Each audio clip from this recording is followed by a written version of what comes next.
विटा शहरालगतच्या लेंगरे रस्त्यावरील भांबर्डे टेकाजवळ खडी परिसरात शिवसेना नेते रामचंद्र भिंगारदेवे यांच्या शेतात रात्री 8:30 वाजण्याच्या सुमारास बिबट्याचं दर्शन झाले। या घटनेमुळे संपूर्ण परिसरात मोठी खळबळ उडाली आहे।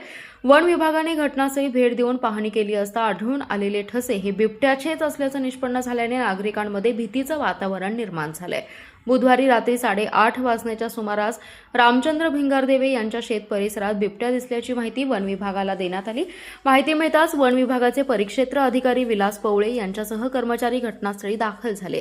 त्यांनी परिसराची पाहणी करून बिबट्याच्या हालचालींचे पुरावे शोधण्यास सुरुवात केली। यावेळी आढळून आलेल्या पावलांच्या ठशांची तपासणी करण्यात आली असता ते ठसे बिबट्याचे असल्याचं वन विभागाकडून स्पष्ट करण्यात आलं। त्यामुळे विटा शहराच्या अगदी जवळ बिबट्याचं अस्तित्व स्पष्ट झाल्याने नागरिकांमध्ये भीतीचं वातावरण निर्माण झाले।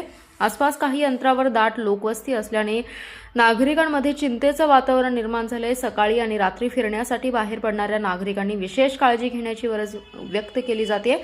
बिबट्याच्या संभाव्य हालचाली लक्षात घेऊन वन विभागाकडून परिसरावर बारकाईने लक्ष ठेवण्यात येत असून त्याचा मागोवा घेण्याचं काम सुरू आहे। रात्रीच्या वेळी एकट्याने शेताकडे अथवा निर्जन ठिकाणी जाणं टाळावं, लहान मुलांवर लक्ष ठेवावं, तसेच बिबट्याचं दर्शन झाल्यास तातडीने वन विभागाला माहिती द्यावी असं आवाहन केलं आहे।